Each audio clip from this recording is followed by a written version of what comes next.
915 EMA की strategy use करके कल मैंने अपने 3 ट्रेड स्कैल्पिंग के लिए और तीनों में मुझे टारगेट मिला। जैसा आप स्क्रीन पे देख पा रहे हो, कल मार्केट अप ट्रेंड में था और ये हुआ पॉसिबल सिर्फ और सिर्फ 915 स्कैल्पिंग की स्ट्रेटजी की वजह से मेरे लिए।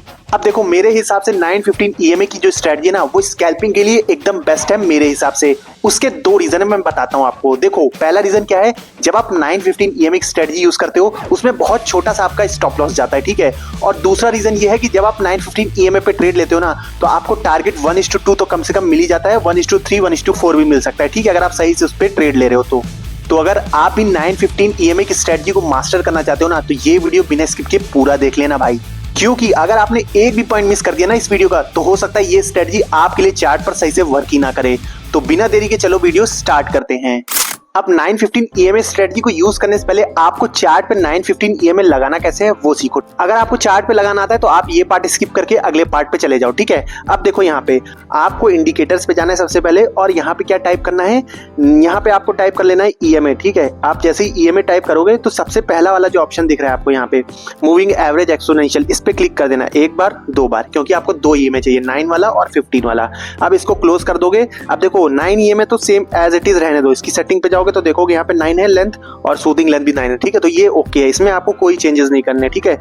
और 9 EMA जो दूसरा वाला है उसको हमें 15 EMA बनाना पड़ेगा। देखो कैसे, सेटिंग पे जाओ, लेंथ में क्या कर दो, 15 कर दो, और फिर नीचे वाले सूदिंग लेंथ में भी 15 कर दो, ठीक है। तो 915 EMA हमारा रेडी हो गया। लेकिन अब देखो, दोनों सेम कलर के दिख रहे हैं आपको। देखो चार्ट पे 2 लाइनें दिख रही है ना, यही 915 EMA है। लेकिन हमें क्या चाहिए, 9 EMA कौन सा है, 15 EMA कौन सा है, इसमें आप कंफ्यूज हो जाओगे। तो 15 EMA का कलर येलो कर दो, ठीक है। यहाँ पे जाओ, स्टाइल में जाओ और यहाँ से कलर सिलेक्ट कर लो, जो भी आपका मनपसंद कलर हो उसको येलो सिलेक्ट कर लो। तो यहाँ पे आपका ये लग गया। अब देखो, मार्केट अगर अप ट्रेंड में है तो जो ऊपर वाली लाइन होगी, ठीक है, ऊपर वाली लाइन होगी 9 EMA और नीचे वाली लाइन कौन सी होगी, 15 EMA, ठीक है, अगर मार्केट अप ट्रेंड में है। और वहीं अगर मार्केट डाउन ट्रेंड में तो कैसा दिखेगा ये, देखो यहाँ पे मार्केट गिर रहा है ना ऊपर से नीचे, तो ऊपर, तो यहाँ पे देखो ऊपर वाली लाइन कौन सी है, 15 EMA। देखो येलो लाइन 15 EMA की है ऊपर वाली लाइन, और नीचे वाली लाइन 9 EMA की, ठीक है, अगर मार्केट डाउन ट्रेंड में है।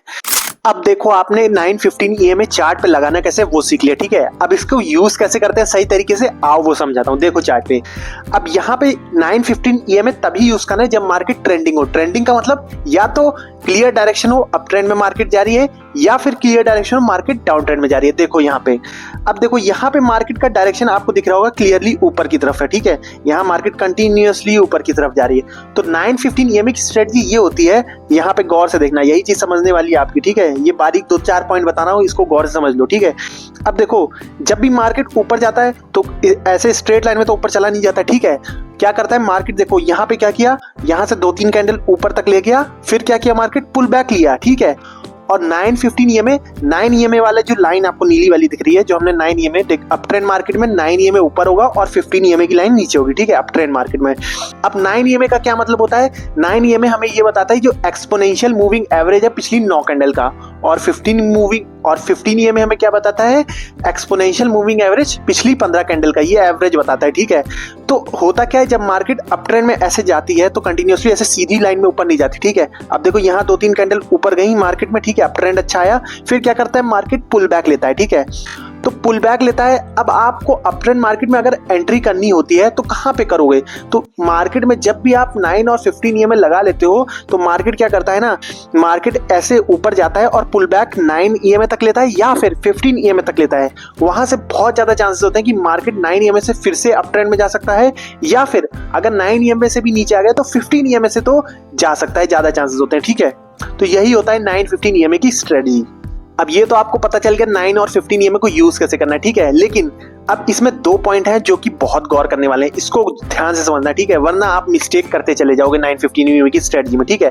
अब देखो, सबसे पहला रूल, आपको 915 EMA के बेस पे ट्रेड नहीं लेना है। कब, जब 915 EMA किस तरह का हो, जब 915 EMA इस तरह चल रहा हो, देखो ऐसे चल रहा हो, ठीक है। ऐसे का मतलब क्या हुआ, मार्केट साइडवेज है भाई। अगर आप साइडवेज मार्केट में 915 EMA का यूज कर रहे हो ना, तो मतलब आपकी स्टॉप लॉस बहुत जल्दी जल्दी जाने वाला है। देखो 915 EMA की खास बात क्या है, स्टॉप लॉस बहुत छोटा सा होता है, ठीक है, लेकिन वो तभी काम करेगा जब मार्केट ट्रेंडिंग हो, ऊपर जा रही हो या फिर नीचे जा रही हो। अगर ये साइडवेज मार्केट में ऐसे 9 EMA इस तरह से चल रहा है सीधी लाइन में, जैसे यहाँ पे देखो, यहाँ पे मार्केट क्या दिख रही है आपको, 9 EMA क्या चल रहा है, साइडवेज मार्केट में चल रहा है ना, तो इसमें आपके स्टॉप लॉस हिट हो जाएंगे। तो पहला रूल क्या है, ट्रेंडिंग मार्केट में ही यूज करना करना है, साइडवेज मार्केट में बिल्कुल नहीं यूज करना है। ठीक है, आपको ईएमए पे तभी ट्रेड लेना है जब आपको ईएमए इस एंगल पे दिखे, मतलब इस तरह से ऊपर जाता है दिखे। ठीक है, 30 डिग्री के एंगल पे ऊपर जाता है दिखे, या फिर 30 डिग्री के एंगल पे नीचे जाता है दिखे, कुछ इस तरीके से। ठीक है, मतलब आपको एक मोमेंटम दिखना चाहिए ऊपर का या फिर नीचे का। अगर ईएमए इस तरह से चल रहा है मतलब कि मार्केट साइडवेज है, तो इस पे आपको बिल्कुल ट्रेड नहीं लेना है। आपका ईएमए इस तरह से चलना चाहिए, मतलब 30 डिग्री के एंगल पे ऊपर जाना चाहिए या फिर 30 डिग्री के एंगल पे नीचे जाना चाहिए।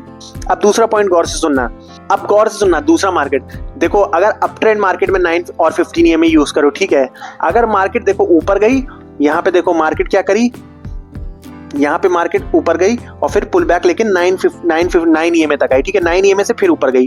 ठीक है, तो ऐसा नहीं है कि 9 ईएमए पे आ गई तो तुरंत ट्रेड ले लेना है, या 15 ईएमए पे मार्केट आ गई तो तुरंत ट्रेड लेना है, ऐसा नहीं करना है। आपको क्या चाहिए, कंफर्मेशन। कंफर्मेशन कब मिलेगा, देखो गौर से देखना ये चीज। अब देखो जब 9 ईएमए पे या 15 ईएमए पे मार्केट आएगी कब आपको ट्रेड लेना है, देखो जब आपको 9 ईएमए पे इस तरह के कैंडल देखे, अप ट्रेंड मार्केट की बात कर रहा हूं, या तो इस तरह की पूरी बुलिश बड़ी सी कैंडल मिले। ठीक है, ये हमें बता दी कि बायर्स जाग चुके हैं। ठीक है, 9 ईएमए से या फिर 15 ईएमए पे आ गई मार्केट तो वहां से, या फिर इस तरह की कैंडल मिले हैमर, जो आपको पता होगा एक बुलिश कैंडल होती है। ठीक है, ये भी हमें बताएगा कि बायर्स यहाँ पे आ चुके हैं, या फिर इस तरह की कैंडल हो जिसमें हल्की सी वीक हो। ठीक है, ज्यादा बड़ी वीक नहीं हो, तो ये तीनों bullish candle up trend market में मिलेंगी 9 ईएमए पे या फिर 15 ईएमए पे, तो वहां पे आपके लिए एक परफेक्ट एंट्री बनती है। अभी मैं आपको सिखाने वाला हूं कि एंट्री कहां पे करना है, दिखाऊंगा कैसे करते हैं। ठीक है, अब देखो 9 ईएमए पे बहुत बार इस तरह की कैंडल बन जाती है, बीच वाली, मतलब इनडिसाइसिव कैंडल, तो इस कैंडल पे आपको बिल्कुल भी ट्रेड नहीं करना है। ठीक है, जब तक ये तीनों कैंडल ना बने तब तक आपको ट्रेड ही नहीं लेना है। रेड कैंडल पे तो बिल्कुल ही ट्रेड नहीं लेना है, और जब तक ये बुलिश कैंडल ना मिले तब तक 9 ईएमए 15 ईएमए पे एंट्री नहीं लेनी है आपको। ठीक,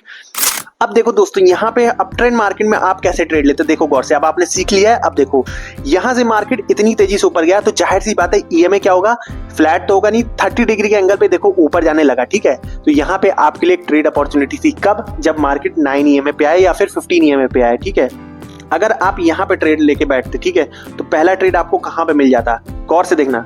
यहाँ पे मार्केट ने एक अच्छा मोमेंटम दिया। ठीक है, और उसके बाद पुल बैक लिया, कहाँ तक, 9 ईएमए तक। ठीक है, यहाँ पे कोई ट्रेड नहीं बनता क्योंकि यहाँ पे देखो ईएमए फ्लैट चल रहा है और मार्केट भी साइडवेज है। ठीक है, तो यहाँ पे तो ट्रेड ही नहीं लेना है आपको।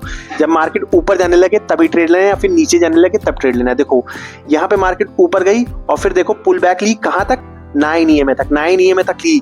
अब मैंने आपको बताया मार्केट जब 9 ईएमए पे आएगी तो 3 तरह की कैंडल चाहिए, या तो पूरी बुलिश, या फिर हैमर, या फिर हल्की वीक वाली बुलिश चाहिए। ठीक है, तो यहाँ पे देखो आपको क्लियरली दिख रहा होगा मार्केट ने हैमर कैंडल बना दी, और ये एक बेस्ट होता है सिनेरियो आपके लिए एंट्री करने का। अगर आप यहाँ पे एंट्री करते तो यहाँ पे आपकी एंट्री होती और आपको टारगेट यहाँ तक का मिलता है। ठीक है, देख रहे हो यहाँ तक का टारगेट मिलता है, और आप टारगेट कैसे डिसाइड करोगे, जो भी आपको ऊपर रजिस्टेंस दिख रहा हो, यहाँ तक हो, यहाँ तक हो, यहाँ तक हो, ठीक है, वहां तक आप टारगेट रखो। मान लो यहाँ पे रजिस्टेंस था, मैं यहाँ तक टारगेट रखता हूँ, और यहाँ पे आपका स्टॉप लॉस जो कैंडल बुलिश बनी है उसके नीचे रहेगा। ठीक है, तो ये देखो आपको कितना रिस्क रिवॉर्ड मिलता है, 1:4 का। ठीक है, तो ये है खूबसूरती 915 ईएमए की दोस्तों। अब और आगे चलते हैं। ठीक है, अब यहाँ पे देखो, अब देखो ऐसा नहीं कि हर बार आपको टारगेट ही मिलेगा, एसएल भी हिट होंगे। ठीक है, कोई भी स्ट्रेटजी नहीं जो 100% चलेगी। अब देखो यहाँ पे आते हैं आप, देखो यहाँ पे मार्केट फिर से 9 ईएमए पे आई। ठीक है, अब ये वाली कैंडल देखो, मैंने क्या बोला है, 3 में से एक कैंडल बननी चाहिए, तो ये वाली कैंडल बुलिश नहीं है। ठीक है, ये है उल्टा हैमर बन रही है, मतलब ये तो बियरिश कैंडल है, यहाँ पे एंट्री नहीं लेनी थी, यहाँ पे भी आपको एंट्री नहीं लेनी थी। ठीक है, और यहाँ पे भी एंट्री नहीं लेनी थी, हल्की वीक वाली बुलिश कैंडल होनी चाहिए। ठीक है, तो यहाँ पे कोई भी कैंडल नहीं बननी थी, तो यहाँ पे आप बच जाते। ठीक है, फिर देखो मार्केट क्या करी, कोई भी बुलिश कैंडल 15 ईएमए पे भी नहीं बनाई। ठीक है, तो यहाँ पे आप एंट्री करनी नहीं थी। अब देखो मार्केट नीचे भी आ गई। ठीक है, तो यहाँ पे अभी आपको कोई एंट्री नहीं करनी थी। आपकी एंट्री कब बनती, जब 9 या 15 ईएमए पे वो 3 में से एक बुलिश कैंडल बनती है। अब देखो मार्केट जब फिर से ऊपर चली गई तो फिर आपके पास अपॉर्चुनिटी है। अब देखो मार्केट ने यहाँ पे, अब आपकी एंट्री कब बनती, इस कैंडल पे, यहाँ पे ये देखो बुलिश कैंडल बनी मार्केट में 15 ईएमए से, तो ये एक बेस्ट अपॉर्चुनिटी थी। आप यहाँ पे ट्रेड लेते, कहाँ पे, यहाँ पे आपकी एंट्री होती बुलिश कैंडल बनने के बाद, और देखो टारगेट यहाँ तक आप रख सकते थे, जहां तक मार्केट ने पिछला हाई लगाया, यहाँ तक लगाया। ठीक है, और एसएल कहाँ रहता, जस्ट इस वाली कैंडल के नीचे जहाँ पे बुलिश कैंडल दिखी आपको। अब देखो आपको 2 में से 2 टारगेट मिले, यहाँ पे 1:2 का टारगेट मिलता। ठीक है ना, बढ़िया स्ट्रेटजी भाई। और इसी तरह से आप अप ट्रेंड मार्केट में चलते चले जाते। बस आपको यही ध्यान देना है, जब भी मार्केट 9 और 15 ईएमए पे आए तो 3 बुलिश में से एक कैंडल बनी चाहिए, तभी एंट्री करोगे। ठीक है, या तो पूरी बुलिश कैंडल, पूरी बॉडी होनी चाहिए, या फिर हैमर कैंडल होनी चाहिए, या फिर हल्की सी विग हो तो चलेगी, ठीक है। यहाँ पे देखो बड़ी सी विग है ना, तो इसलिए इस कैंडल पे आपको एंट्री नहीं करनी थी, और हम लोग ने इसीलिए कहाँ पे एंट्री करी, यहाँ पे। ये वाली जब 15 EMA पे ये वाली कैंडल बन गई, ये बुलिश कैंडल है, ठीक है, मतलब बायर्स जाग गए, तो हम लोग ने अगली यहाँ पे इसकी क्लोजिंग पे एंट्री ली, और देखो 1:2 का टारगेट आराम से मिला हमें, ठीक है। तो इस तरह से आपको ट्रेड लेने हैं 9 और 15 EMA पे। आई होप अब आपको समझ में आ गया होगा। अब देखो डाउन ट्रेंड मार्केट में कैसे यूज करना है, ठीक है। अब देखो डाउन ट्रेंड मार्केट यहाँ पे दिख रही है आपको, तो नीली वाली लाइन 9 EMA और ऊपर वाली लाइन 15 EMA, ठीक है। यहाँ पे उल्टा हो जाता है, नीचे आ जाती 9 EMA और ऊपर चली जाती 15 EMA, जैसे आप देख सकते हो, ठीक है। अब यहाँ पे भी आपको सेम चीज करनी है। जब मार्केट गिरती है तो पुल बैक लेके कहाँ तक आती है, 9 EMA तक या फिर 15 EMA तक, ठीक है। लेकिन यहाँ भी आपको डायरेक्ट एंट्री नहीं बनानी है 9 EMA और 15 EMA पे मार्केट जैसे ही आए। आपको एंट्री कब बनानी है, जब आपको यहाँ पर भी कुछ इस तरह की में से कोई एक कैंडल मिले, ठीक है। या तो आपको यहाँ पे एकदम कंप्लीटली इस तरह की बड़ी सी बुलिश कैंडल, पूरी बॉडी वाली बेयरिश कैंडल मिल जाए, ठीक है। या फिर इस तरह की आपको शूटिंग स्टार मिल जाए, जो कि बेयरिश कैंडल होती है बहुत अच्छी, ठीक है। या फिर इस तरह की बेयरिश कैंडल मिले जिसमें बहुत हल्की सी विक निकली हो, ठीक है, मतलब बेयरिश ही कैंडल हो वो पूरी। और इसके अलावा कोई भी कैंडल बनती है आपको एंट्री नहीं लेनी है, ठीक है, जैसे मैंने अप ट्रेंड मार्केट में बताया था। अब देखो सेम चीज यहाँ पे भी है। जब तक 30 EMA आपको ना दिखे, 30 डिग्री के एंगल से नीचे गिर रहा है, ठीक है। यहाँ पे देखो क्या है, मार्केट फ्लैट है, EMA क्या कर रहा है, एक ही जोन में एक ही जगह पे घूम रहा है, ठीक है। तो यहाँ पे तो एंट्री लेनी थी। जब मार्केट यहाँ पे देखो EMA का एंगल क्या हो गया, 30 डिग्री पे लगातार गिर रही ना, यहाँ पे देखो फ्लैट है EMA, यहाँ पे बस गिर रहा है, उठ रहा है एक ही जगह पे, ठीक है। यहाँ पे जब गिरना शुरू हुआ तो देखो EMA कैसे गिर रहा है, 30 डिग्री से ज्यादा के एंगल पे गिरता चला जा रहा है ना नीचे की तरफ, मतलब मार्केट ट्रेंडिंग है। तो यहाँ पे भी देखो, अब सपोज करो यहाँ से मार्केट गिरी, ठीक है, यहाँ पे पता लग गया मार्केट नीचे गिरना स्टार्ट हो गई, EMA नीचे आना शुरू हो चुका था, ठीक है। यहाँ पे मार्केट नीचे आई थी तेज और पुल बैक लेके यहाँ तक गई, ठीक है। अब आपको यहाँ पे कब एंट्री करनी है, देखो यहाँ पे क्या कोई आपको उन तीनों में से कैंडल मिल रही है, देखो यहाँ पे मैंने तीनों कैंडल बना रखी है। देखो यहाँ पे जब आई 9 EMA पे, ठीक है, 15 देखो 9 EMA पे आई, अभी तो ग्रीन ही ग्रीन कैंडल बन रही है, तो आपको एंट्री ही नहीं लेनी है, ठीक है, जब तक रेड कैंडल बेयरिश ना दिखे। अब देखो ये रेड कैंडल है लेकिन ये हैमर है, तो यहाँ पे भी एंट्री नहीं लेनी थी आपको। फिर देखो ये बड़ी विक है, यहाँ पे भी एंट्री नहीं लेनी थी, मतलब यहाँ पे आपको एंट्री नहीं बनानी थी अभी, ठीक है। तो यहाँ पे आप कोई एंट्री नहीं करते जब तक वो 3 कैंडल ना मिले आपको। अब देखो फिर से मार्केट नीचे गिरी और फिर देखो 15 EMA पे गई, ठीक। अब ये वाली कैंडल बहुत छोटी छोटी है बेयरिश, यहाँ पे आपको एंट्री नहीं लेनी थी। आपको एंट्री कहाँ लेनी थी, ये देखो ये है बड़ी बेयरिश कैंडल। अब हमें समझ में आया कि यहाँ पे सेलर फिर से एक्टिवेट हो गए, तो हमारी एंट्री कहाँ बनती है, यहाँ पे हमारी एंट्री इस जगह पे बनती है। हम शॉर्ट करते हैं यहाँ पे इस कैंडल के यहाँ पे जहाँ पे क्लोजिंग दी है, ठीक है। और ये आपके लिए एक बेस्ट एंट्री होती है। यहाँ तक आप टारगेट रखते जो भी आपको सपोर्ट दिखता, और SL जस्ट इस कैंडल के ऊपर का रहता है जो बेयरिश कैंडल बनी, ठीक है। अब देखो यहाँ पे आपका क्या रिस्क रिवॉर्ड रहता, 1:2.5 का रिस्क रिवॉर्ड है, ठीक है। तो इस तरह से आपको ट्रेड लेना है, ठीक है। तो दोस्तों आई होप अब आपको ये पूरा कॉन्सेप्ट समझ में आ गया होगा। 9-15 EMA की स्ट्रेटजी, इसको बैक टेस्ट करके मास्टरी कर लो, ठीक है, और अच्छे से। अब देखो लिक्विडिटी कॉन्सेप्ट आपको नहीं आता तो इस वीडियो को जरूर देख लेना, और स्मार्ट मनी का पूरा कॉन्सेप्ट प्लेलिस्ट देख के जरूर सीख लेना, ठीक है। ये वीडियो अच्छी लगी तो लाइक जरूर करके जाना, चैनल को सब्सक्राइब कर लेना। मिलते हैं नेक्स्ट वीडियो में, तब तक ले जय हिंद।